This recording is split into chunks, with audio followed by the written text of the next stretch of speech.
वडगाव नगरपंचायत निवडणुकीच्या प्रचाराला भाजपनं सुरुवात केली आहे। प्रदेशाध्यक्ष रवींद्र चव्हाणांनी पाटोबा महाराज मंदिरामध्ये जाऊन दर्शन घेत प्रचाराला शुभारंभ केलाय। भाजपकडून जोरदार शक्तीप्रदर्शनही करण्यात आलंय। शिरूर नगर परिषदेच्या निवडणुकीत महायुतीसाठी प्रयत्न केला होता, मात्र सहयोगी पक्षांना प्रतिसाद त्यांनी दिला नाहीये असा आरोप आमदार माऊली कटके यांनी केलाय आणि सर्व समाजाला बरोबर घेऊन आणि शिरूरच्या सर्वांगीण विकासाच्या मुद्द्यावर निवडणुकांना सामोरं जातोय असंही त्यांनी म्हटलंय। राज्यात महायुती म्हणून काम करतोय, तर आता नगरपालिका परिषदेमध्ये शक्य तिथे युती केली आहे। सोलापूर जिल्ह्यात 12च्या 12 नगरपालिका कमळ चिन्हावर लढवत असल्याची माहिती जयकुमार गोरे यांनी दिली। चंद्रशेखर बावनकुळे वारंवार आम्ही 51% निवडणूक जिंकू असं सांगतात, याचा अर्थ ईव्हीएम मशीनमध्ये निवडणुकीआधीच घोळ घालून ठेवलाय का, असा सवाल विचारत काँग्रेस नेते यशोमती ठाकूर यांनी निशाणा साधलाय। उपमुख्यमंत्री अजित पवारांची सभा उधळून लावण्याचा इशारा देणारे छावा संघटनेचे प्रदेशाध्यक्ष विजयकुमार घाडगे पाटील यांना लातूर पोलिसांनी ताब्यात घेतलंय। 4 महिन्यांपूर्वी राष्ट्रवादीच्या प्रवक्ते सूरज चव्हाण यांनी घाडगे पाटलांना मारहाण केलेली होती, याचा जाब विचारत सभा उधळून लावण्याचा इशारा त्यांनी दिला होता। मालेगावमध्ये अत्याचाराचे पडसाद राज्यभर उमटत आहेत आणि अहिल्यानगर जिल्ह्यातील अकोले शहरामध्ये मुक्काम मोर्चा काढत तीव्र निषेध नोंदवण्यात आला आणि आरोपीला कठोरात कठोर शासन व्हावं अशी मागणी यावेळी करण्यात आली आहे। चोपड्यामध्ये सुवर्णाकार समाजाच्या वतीनं काळ्या फिती बांधून मुक्काम मोर्चा काढण्यात आलाय। मालेगाव हत्या प्रकरणातील आरोपीला फाशीची शिक्षा देण्याची मागणी यावेळी करण्यात आली आहे। अपघात झाला। सोलापूर हैदराबाद राष्ट्रीय महामार्गावर कारचा टायर फुटल्याने अपघात झाला आणि या अपघातामध्ये 5 जणांचा जागीच मृत्यू झाला असून यामध्ये 3 महिलांचा समावेश आहे, तर 7 ते 8 जण जखमी झाले असून जखमींना रुग्णालयात उपचार करण्यासाठी दाखल केले आहे। जालन्यात वाहन जाळल्याच्या संशयामधून तरुणाला रॉडनं मारहाण केल्याची धक्कादायक घटना घडली आणि या मारहाणीनंतर तरुणाला उपचारासाठी रुग्णालयात दाखल करण्यात आलेलं होतं। उपचारादरम्यान संबंधित तरुणाचा मृत्यू झालाय। आघाडीमध्ये लढण्याबाबत पवारांची भूमिका योग्य आहे असं वडेट्टीवार म्हणालेत। भाजपचा पराभव करण्यासाठी एकत्र येण्यास आम्ही सकारात्मक आहोत। मनसेसोबत विचारधारा जुळत नाही, पण भाजप विरोधात एकत्र यायची गरज असल्याचं वडेट्टीवारांनी म्हटलंय। तुम्ही घड्याळाचं चित्र दाबा, तुम्हाला पुढची 5 वर्ष निधीची कमतरता पडू देणार नाही। राष्ट्रवादी काँग्रेस पक्षाला साथ दिली तर बदल घडवू आणि दाखवू असं आश्वासन अजित पवारांनीच दिलंय आणि एखादी सत्ता राखणं हे काही येड्यागाबळाचं काम नाहीये असंही त्यांनी म्हटलंय। अजित पवार मतदारांना धमकी देत आहेत, निधी त्यांच्या हातामध्ये आहे म्हणून ते धमकी देत आहेत आणि यामुळे पारदर्शक निवडणुका होतील का हा प्रश्न आहे असं वडेट्टीवार म्हणालेत।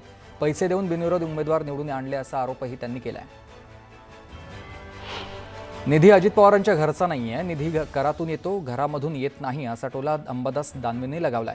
अजित पवार मतासाठी धमकी देत असतील तर निवडणूक आयोगानं दखल घ्यावी असं दानवे म्हणाले। राष्ट्रवादीचे प्रमुख शरद पवार यांनी आज मुंबईच्या कार्यकारिणीची एक बैठक बोलावली आहे। आता काँग्रेसच्या या बैठकीमध्ये राष्ट्रवादीच्या या बैठकीत मनसेबाबत चर्चेची शक्यता आहे।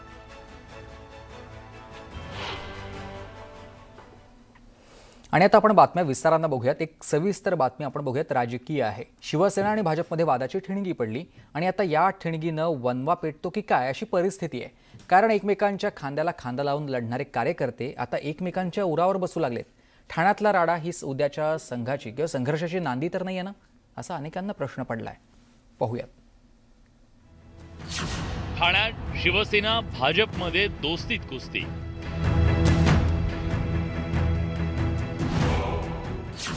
भाजप नगरसेवकाची शिवसैनिकाला मारहाण।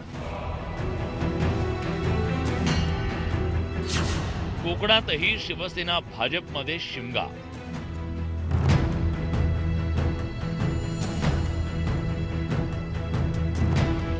ठाणे जिल्ह्यात पक्षांतरावरून शिवसेना आणि भाजपमध्ये वादाची ठिणगी पडलेली असताना ठाणे शहरातील दोन्ही पक्षाच्या पदाधिकाऱ्यांमध्ये तुफान राडा झाला।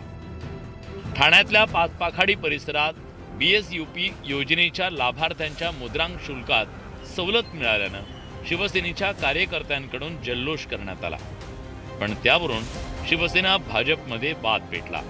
भाजपचे माजी नगरसेवक नारायण पवारांनी शिवसेना उपविभाग प्रमुख महेश लहाने आणि शाखा प्रमुख हरेश महाडिक यांना मारहाण केली। भाजप आणि शिवसेनेतल्या श्रेयवादाच्या लढाईतून ही घटना घडल्याची चर्चा आहे। स्थानिक आपले नारायण पवार यांनी आमच्यावर प्राणघातक हल्ला केला। बोलतो हे आम्ही केलेलं आहे सगळं, तुम्ही श्रेय घेता, हे करताय। बोललो आम्ही तुम्ही घेता तर आम्हाला काय, आम्ही आमच्या कानफाडात मारली, याला मारलं, मला मारलं। हे चुकीचं आहे ना, हे चुकीचं आहे. हे चुकीचं असल्यामुळे आम्ही त्यांना समजून सांगितलं, साहेब तुम्ही नगरसेवक आहे, नगरसेवक असं जर लाथाबुक्क्यांनी मारतोय त्याचा अर्थ काय? काल लोक जल्लोष करण्यासाठी खाली उतरलेली, तिकडून 50 ते 60 लोकांचं नारायणभाऊ शंकर पवार इथं घेऊन आले आणि आम्हाला डायरेक्ट येऊन मारहाण चालू केली. मला मारहाण केली, शाखा प्रमुख हरीश माडिक यांना मारहाण केली की तू का नेता झाला का असं वगैरे त्यांनी आम्हाला शिवीगाळ केली. सर्वसामान्य लोक राहणार तर त्यांना ते 1 रुपया 1% स्टॅम्प ड्युटी भरायला त्यांना खूप त्रास होत होता. तर आता चांगलं केलं. त्याच्यात आम्ही पण त्या जल्लोषमध्ये आहेत ना, आम्ही महायुतीमध्ये आहेत. आम्ही असं ते कालचे आरोप केलेत ना, त्या आरोपामध्ये तथ्य नाही, कुठं काही केलेलं नाही, काही हे केलेलं नाही. महायुतीतल्या मित्रपक्षात सुरू असलेल्या श्रेयवादाच्या लढाईत झालेल्या राडावरून विरोधकांनी जोरदार निशाणा साधलाय. भाजपच्या कार्यकर्त्यांनी शिंदेच्या कार्यकर्त्यांना मारलं. आजोबाई बाई हुडॉन बोलणारे गेले कुठे? बापरे, चांगलं आहे.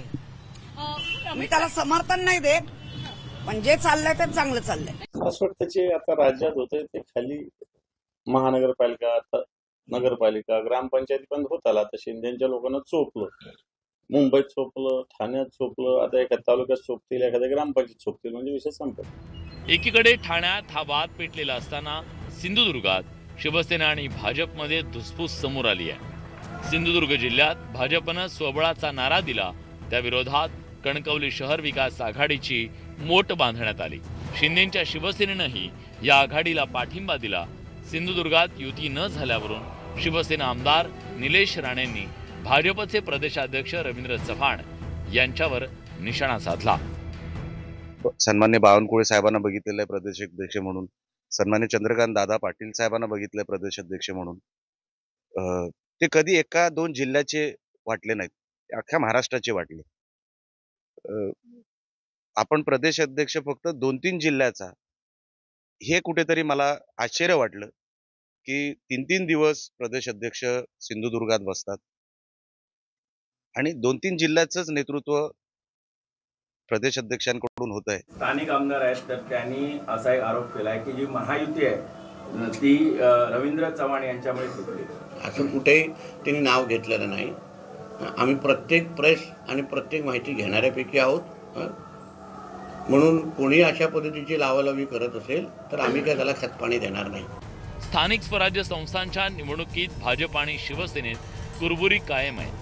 महायुतीत शिवसेना भाजपमध्ये सुरू असलेली फोडाफोडी, मंत्र्यांनी कॅबिनेटवर टाकलेला बहिष्कार, मुख्यमंत्र्यांनी शिवसेनेच्या मंत्र्यांना दिलेली समज, त्यानंतर शिंदेनी घेतलेली अमित शहांची भेट, अशा घडामोडी गेल्या 3 दिवसात घडल्या.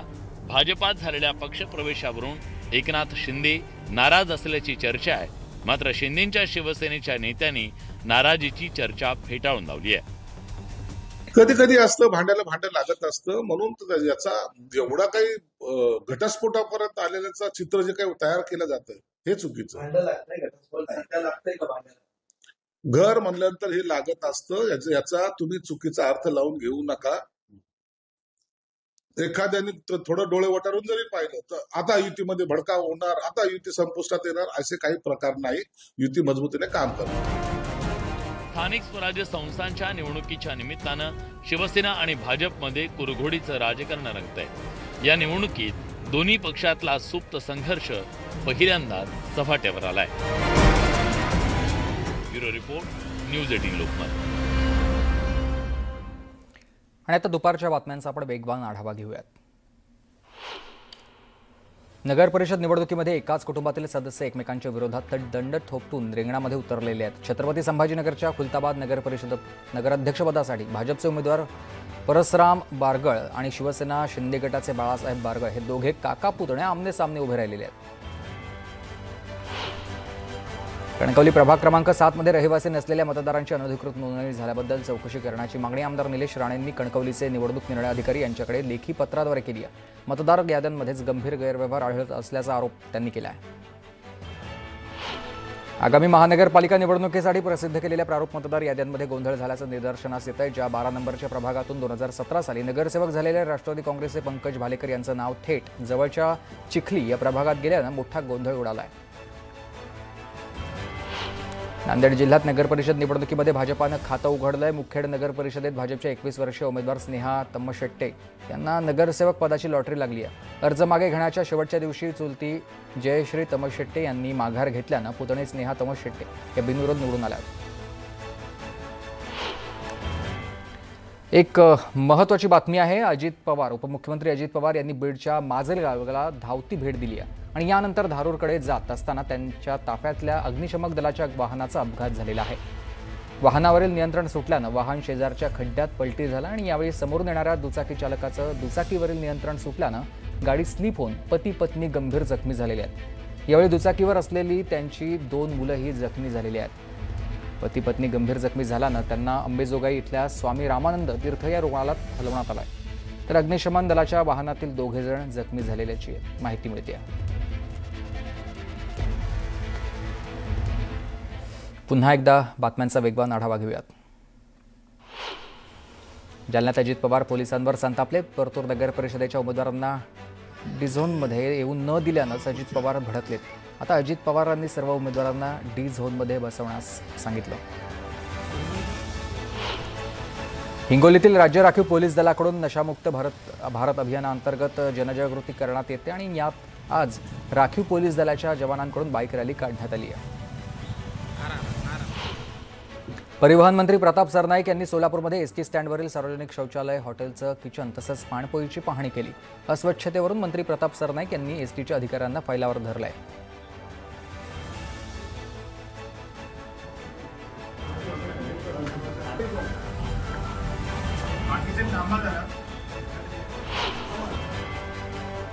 पुण्यामध्ये कचरा वेचणाऱ्या महिलेचा प्रामाणिकपणा सध्या पाहायला मिळालाय। रस्त्याच्या कडेला सापडलेली 10 लाख रुपयांची बॅग महिलेनं ओळख पटवून संबंधित व्यक्तीला परत केली आहे। अंजू माने असं त्या महिलेचं नाव आहे। कोकणातील ग्रामीण भागात देवळीचा सण परंपरेनुसार आणि श्रद्धेनं मोठ्या उत्साहात साजरा झालाय। या दिवशी सम्राट बळीराजाचं स्मरण करत घरामध्ये विडे भरणं तसंच ग्रामदेवालयात देखील देवाने रूपे लावून विडे भरणाचा कार्यक्रम उत्साहात पार पडलाय। पुण्यात नवले ब्रिजवर दशक्रिया विधी करण्यात आलाय। नवले पुलावर वाढत असलेल्या अपघाताच्या विरोधात स्थानिक नागरिक दशक्रिया विधी करत आंदोलन करत आहेत। मागच्या तब्बल 9 वर्षांपासून रखडलेल्या नगर मनमाड महामार्गाच्या कामाला अखेर गती मिळाली। खासदार निलेश लंके आणि माजी मंत्री प्राजक्त तनपुरे यांनी प्रत्यक्ष भेट देऊन सुरू असलेल्या कामांची पाहणी केली आणि या पाहणीनंतर दोघांनी समाधान व्यक्त केलं आहे। सांगलीच्या गुड्डापूरमध्ये श्री दामन्ना देवीची कार्तिकी यात्रा मोठ्या उत्साहात संपन्न झाली आहे। यात्रेच्या पहिल्या दिवशी महाप्रसादाचं पूजन करून यात्रेला सुरुवात झाली। लाखो भाविकांनी यात्रेच्या मुख्य दिवशी देवीचं दर्शन घेतलंय।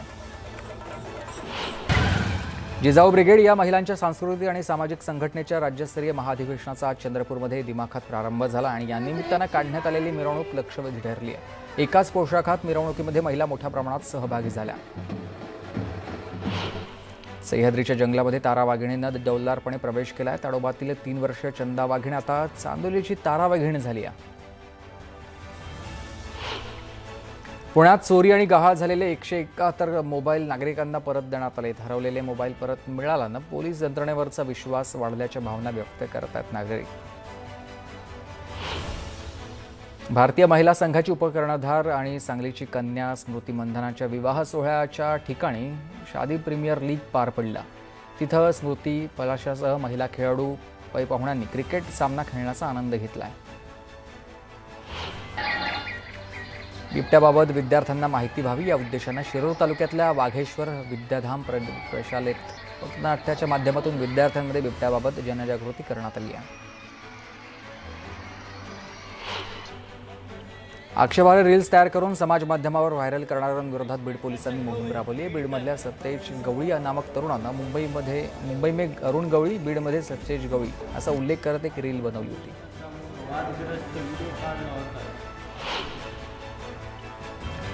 बीडच्या केज शहरामध्ये अल्पवयीन मुलीला तरुणानं कॉफी शॉपमध्ये नेऊन तिच्यावर अत्याचार केल्याची धक्कादायक घटना समोर आली आणि या दरम्यान या घटनेनंतर आरोपी फरार झालाय। तरुणाविरोधात पोलिसात गुन्हा दाखल झालाय।